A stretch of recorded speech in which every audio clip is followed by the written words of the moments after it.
Yes, thank you very much for the introduction. It's actually very cool to be here, and we are really looking forward to sharing a little bit of our experiences in the everyday work with demand forecasting, and especially for this topic of cold start problem, which also we think is kind of underrepresented. It's often addressed, but not in a very concise way, we feel. And this is our contribution to give a little bit of structure and condensed content to this topic. Us, that's my colleague Daria and me, we both work for a company called Paretos.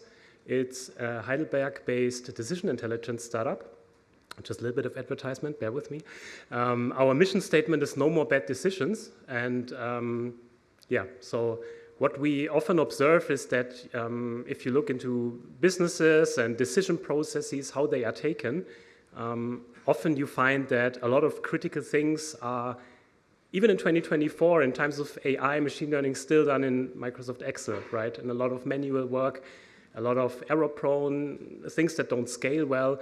And this is something that we tend to address because we're convinced we can do better. And demand forecasting is one part of that. And for today's talk, we're going to stick to a specific example, namely demand forecasting for, let's say, some fashion retailer. Like here we have our small, our nicely AI-generated fashion retailer, COA. As a typical fashion retailer, what you do, you sell fashion items, you have like a supply chain behind it, so you have some suppliers. And the question is, especially getting interesting once you want to launch a new collection, like maybe summer is coming up, you have new items that you want to sell. The question is, how many do I have to order, right? Like for each of those items. On the one hand, I want to order enough in order to meet the demand that my clients or my customers will have. On the other hand, I don't want to just order too much because then I will overstock and this will induce all sorts of bad consequences like warehouse costs and so on and so forth. And there is somewhere in between, there is a sweet spot. And this is actually a classical use case for decision intelligence where you have some optimization problem. And what optimality here means actually depends on you, right? It depends on your KPIs, it depends on your risk affinity, it depends on what's important to your business. But the point being here that having a good demand forecast, even for that scenario where you have a new collection, is a very critical part of that process to look into the future. Now, the examples we are looking here is actually drawn from a real data set. We'll also give you the reference later, so this is also something that you can play with and try it out. It's called a Visuelle. It's a data set consisting of around 5,000 items from a real fashion company, an Italian one, contains data of around 4 years. So all sorts of, also those product images are actually taken from that data set. They have descriptions and so on, and most notably, they contain the time series data of the historic sales that you want to learn from. Speaking of time series, do you have anyone here that has any practical experience with time series? Maybe raise your hands. Nice, that's quite a few. So okay, then I guess we can, for those of you who didn't raise their hand, we will start with a little recap, but I guess we can keep this one a bit shorter.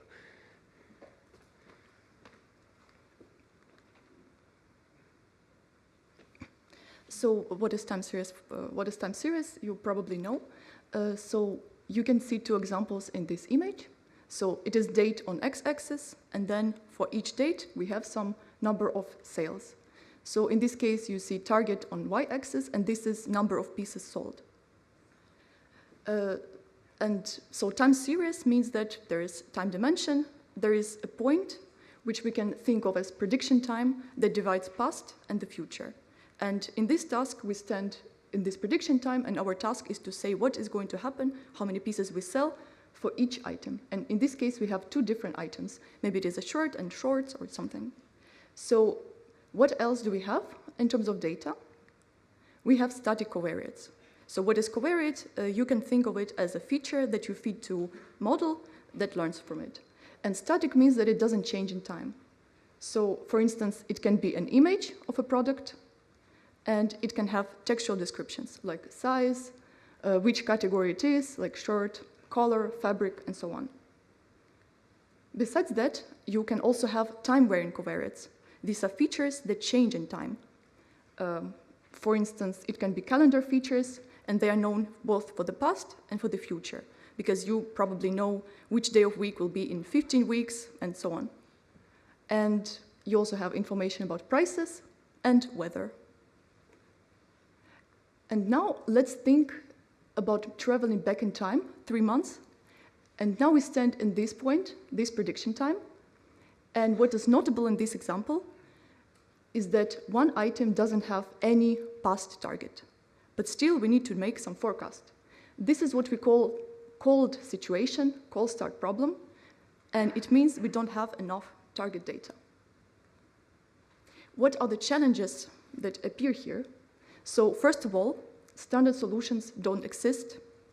And if you refer to a book, which probably everyone who has experience with time series know about, from Robert Heidemann, judgmental forecasting is usually the only available method for new product forecasting. What is meant here with judgmental forecasting? It actually means that we have a human expert. This is an AI-generated picture of an expert. So we have a domain expert that use their own judgment and tells us how many pieces we sell. This is a good approach, probably, but then it's hard to scale. What if we have 10,000 pieces for which we want to make a forecast every week? That is not probably doable. And also, it's hard because usually in fashion, how far in the future you want to forecast, it is 12 to 20 weeks, which is really hard. And the second challenge is performance evaluation. Okay, what if we have a point, we make a forecast, how do we guarantee that it's good? What if it's like random numbers? We need to make sure that we really tackle cold start forecast without seeing any historical sales. And for that, we can suggest some basic ideas on which we can base our methods to tackle cold start. So we don't have enough past target, and we see it as a problem. But let's not forget that we have other available data. We have images, we have time-varying features or covariates, and we can also be encouraged to be creative with features and think what else can help us. Like even if we don't have it in our data set, or if it's not directly related, we can think what else can we use? For instance, Google Trends. Why not to use that?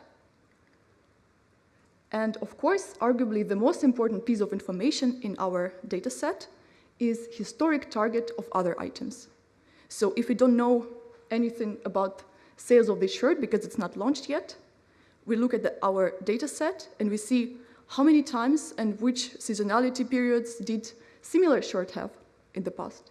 So we have this to learn from it. And to summarize it, we want to search for available data. We want to be creative with features. We want to make sure that we have similar items with the past in the data, because if you sell vegetables and fruits and then suddenly you want to start selling some merchandise with shirts, it's probably not going to help. You're probably not going to forecast it with your data. And finally, we also want to think of it in terms of global models. Global meaning that we have one model that has access to all items, to all time series, and it is able to learn from other items to forecast for new launches. And we have a reference that tells that actually this is in general better approach to have global model unlike local one. That is like one model per one time series. And having all this data, how can we proceed? So in general, you see that it has different modalities. We have images, we have textual information, and we have numerical information. So with numerical one, it's very simple. You just feed it to your model and it learns. Then with textual, we can do one-hot encoding and to reduce it to vectors. And for images, we can apply vector embedding. And this has been done in two references that we add here for you. So it is also from demand forecasting. They take pictures of products and they do vector embedding. And essentially what you end up with from all these data sets, from all these different modalities, are vectors. And having vectors, as you know from math, you can always measure distance. So now you can know what is the most similar product to the short for which you want to make a forecast. Or maybe how many of them you have that are similar and how similar they are. Now let's think about models that require past target. The most obvious thing you can probably do is to simply take the most similar shirt to the shirt for which you want to make forecast but hasn't been launched yet. You can take the most similar one, take its history, and pretend that it's actually history of this new one. You can train on it and then do per usual. Just train on it and make a forecast. You can also be a bit more creative here. You can take mean sales of all the similar t-shirts. You can also apply nearest neighbor imputation algorithm for that, which we also reference here, and essentially impute the past. Alternatively, you can do some dummy padding and masking. What it means? It doesn't matter what was there. You tell your model, don't learn on it. It's not real data. You may add a feature that informs the model that this is imputed part, or you can actually delve deeper into the model, to the very core, and say that this data should not be used in loss functions, for instance. We add a reference here for a paper presented by Zalando. What they did there is that they applied this dummy padding and masking in encoder-decoder architecture. So the model didn't learn on padded zeros. And also something practical, there is a library, Nixla, so it's written in Python, and you can also use it in Python. With Nixla, you can actually very easily, in a couple of lines, use neural forecast models. And in only a couple of lines, you can add this masking part, which will do everything else for you. And then we can also think about models that don't even require past target. So for them, this missing part doesn't have any consequences. For instance, we can think of some tree-based models like XGBoost. It can easily support nonce. And then we can also have models that inside of their architecture don't even require to have past target. To illustrate it better, let's look at this example with tabular representation of the data. So we have a target which we want to forecast. We have time dimension. This is a number of week. We have some features like day of week, what was the weather, which color the product has. It doesn't change because it's a static covariate. And then we have these sales yesterday. It can also be sales 2 days ago, sales 1 week ago, and so on. This is also what we call lag. So in cold start case, this sales information of the past has limited availability. What we can do? First of all, again, to recap, maybe some model can already support this column with nonce. Maybe we can fill it with sales of a similar item and pretend like it's history of this one, this certain item. We can do dummy padding and masking. And finally, let's just imagine this column doesn't exist. We don't use it, we don't learn on it, and should work. So now we talked a lot about different methods, how we can do forecasting, and then there is still evaluation part. Even if we use one method, how can we know how good it is? How do we have guarantees that we can handle cold start problem? And how can we say which one is better than the other? And for that, I think Alexander can help us with evaluation. Yes, exactly. So in the time series context, the first thing that may come into your mind when we talk about evaluating the performance of a model is backtesting. If you're not familiar, think of backtesting as some kind of cross-validation scheme that accounts for the time dimension and makes sure that you don't leak any things you are not supposed to know from the future into your testing data. And yeah, I mean, if you don't have any data, then you're going to have a hard time do backtesting, right? And it's per definition like a tricky one. So classical backtesting is difficult for cold starts. But on the other hand, whenever you do something, whenever you model something and you deploy something, you want and you have to make sure how good does this actually work. And the good news is there is something that we can do, and we want to have a look at two general strategies of tackling these things, two backtesting strategies that you can use in the cold start context. The first one is what we call pseudo-cold backtesting. The basic idea is that you can artificially make your data cold. So what does that mean?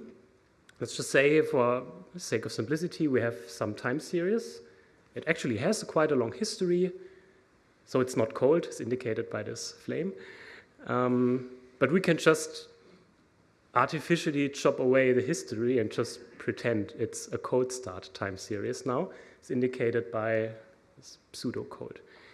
And now I have a testing sample to work with, right? I can like do my cutoffs here.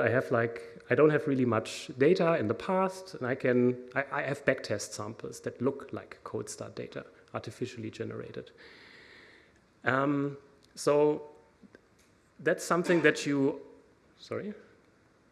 that's obviously something that you can do rather easily given your data, just chop some things away. So this is an approach that's generally very flexible and straightforward.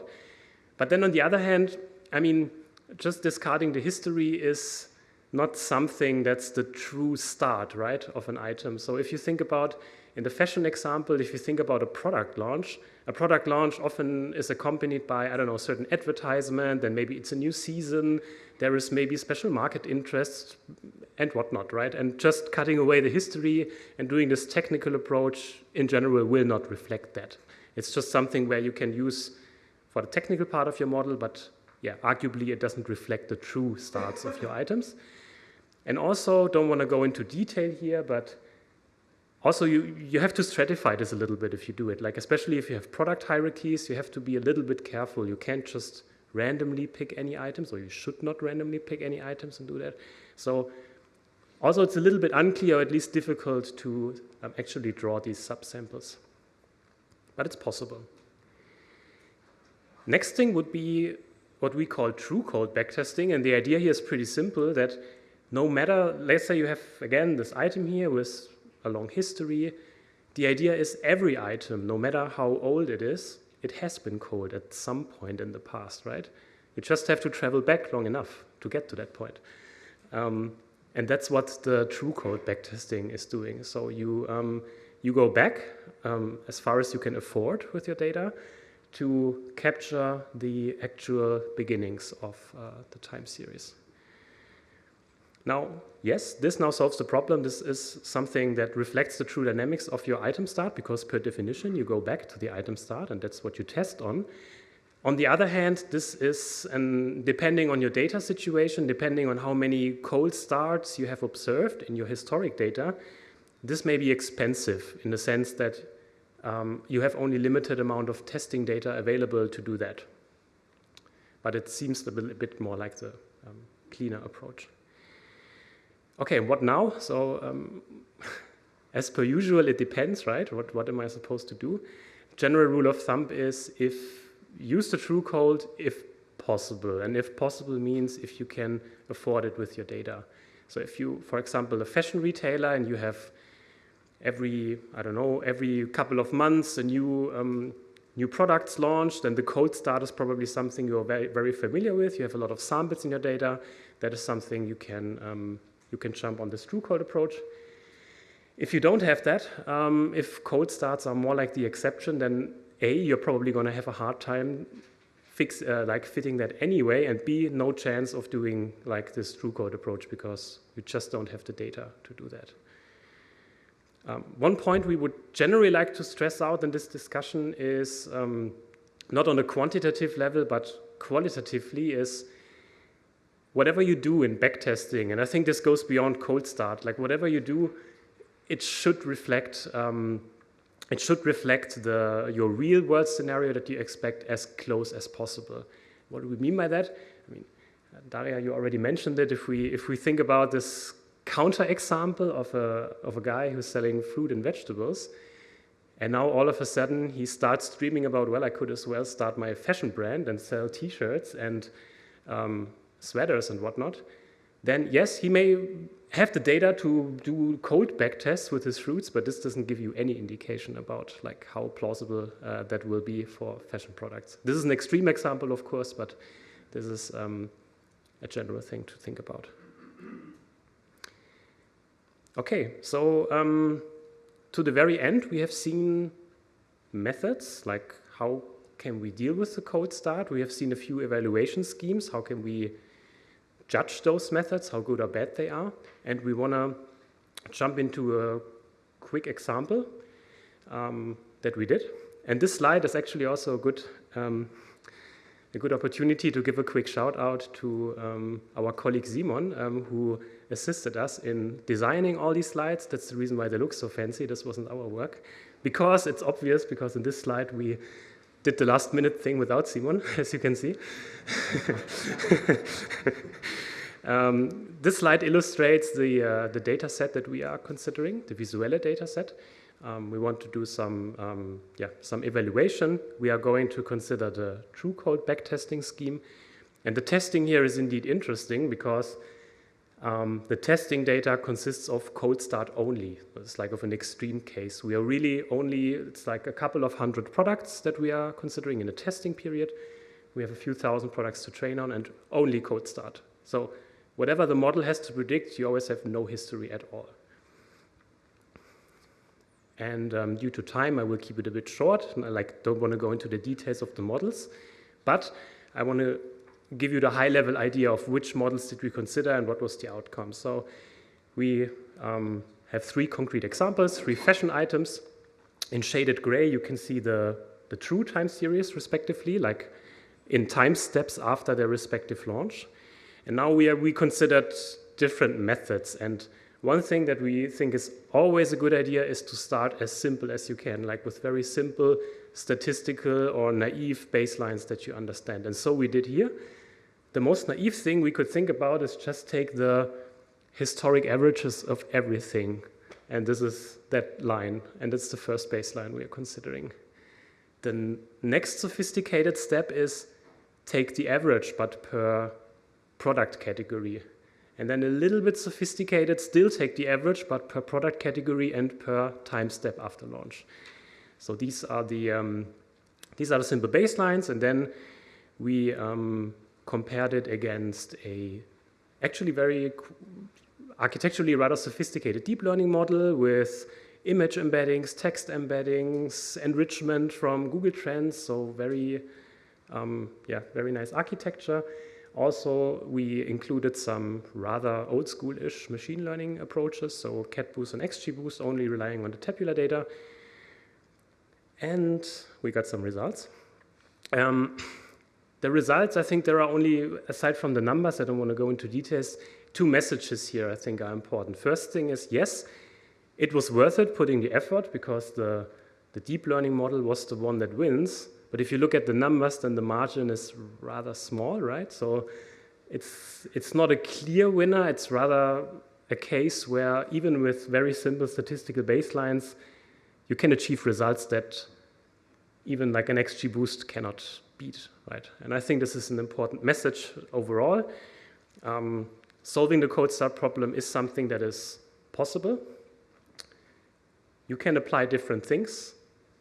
You have to evaluate them properly, and don't forget about the simple baselines. And the cool thing for you is you will be able to, if you want, you can have a deep dive and replicate these results rather soon, right?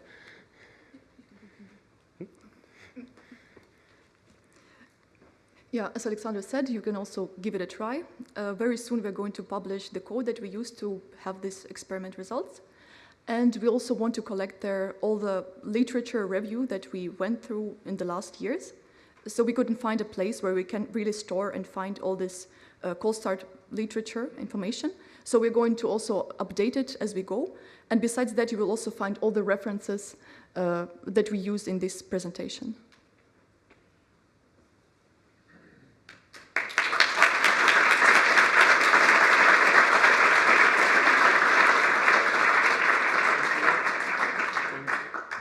Thanks a lot for that nice presentation. A lot of questions, so time series and forecasting. People are really interested in that stuff here.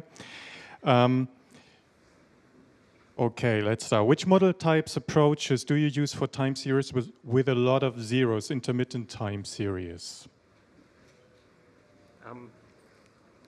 Yeah, that's actually a very good question. That's a problem you face often, and I would say there are 2 dimensions to that. One is the data dimension, because the first question you should ask, is this really for example, the right level you want to forecast if you have very sparse time series? Because often this low level kind of things may contain too much noise. But that aside, there's a whole model zoo for that, right? Like intermittent time series is an active branch of research. There are like classical baseline models, which we think you should always use and always include, like ADIDA and so on and so forth. But also you can think about, I don't know, Poisson regression, and you can plug that in any kind of model. So as per usual, it depends, I would say. Thank you. Is there research on whether vector embeddings of images of clothing items and their similarity corresponds well to the perceived similarity by humans? I think it's fair to say, I don't know. Okay. What advantages provides Nixtla versus other Python libraries for forecasting, such as Darts or skforecast?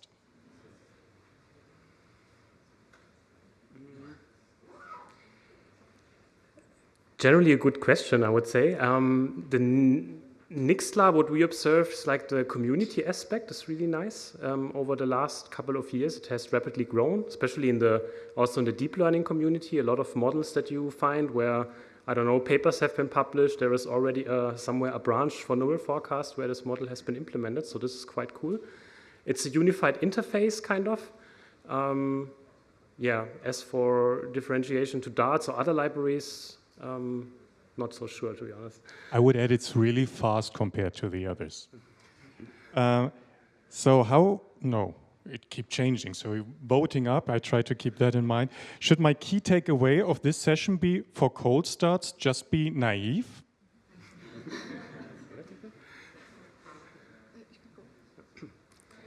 I don't think so. I think the key takeaway that we wanted to transport is more like you should start naive, always. Like, compare it against something that you understand, right? There were, I mean, a couple of weeks or months ago, there were these blog posts going viral about some time series transformer model, and then 2 weeks later it was shown that, well, actually some seasonal exponential smoothing is better. That's unfortunate, because I think this is really something that you like include the simple statistical stuff in your analysis. And if you notice that you are not really better than that, then either you can continue and ask the question, why is this about? That's something that we, in this case, didn't do, also due to time constraints. We just stopped at some point. Or maybe also raise the honest question, maybe it's not possible to get better than that because the data situation is not good. So that's definitely not the takeaway. The takeaway is more like include it, do it as well.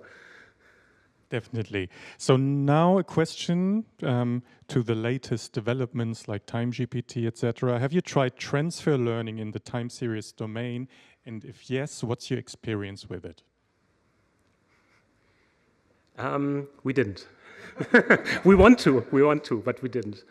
We're also interested in that field. Like, we read a lot about it, and it's also something that we wanna dive more into. I think what we've seen is that for the cold start, it may be a little bit tricky because a lot of the models depend on also the history as the most informative thing for us for predicting.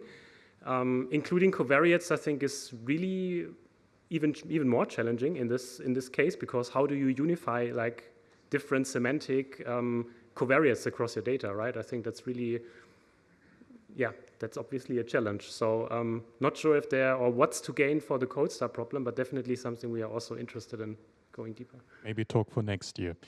How is training on the data from similar products different to just using the forecasting models of those products and optionally apply transfer learning? I would say that the suggestion is also a valid approach and can also be thought of another method and can be evaluated, but like how different it is, it's hard to say. Like, this is the most naive way to transfer learning, right? If you just use something that already exists and impute it instead of the missing time series.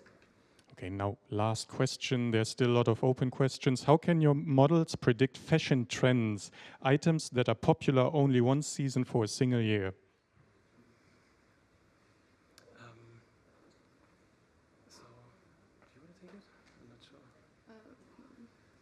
I'm not sure. So items that are only suitable for one. I'm not sure if I got the question right. Like if we. Like if there's a new trend that now yellow is the color to wear and... will you get that? Right. I would say no, because this goes really more into the direction of marketing research, and this is a different use case, I would argue, than like the replenishment forecasting things that we have shown. Still, people are doing that, and it's very interesting, but then I think you need to think a lot more about external data sources, because if there is any signal you want to pick it up, then it has to be somewhere, right? So the question is where, I don't know. Thanks a lot for your talk. Thanks a lot for your answer.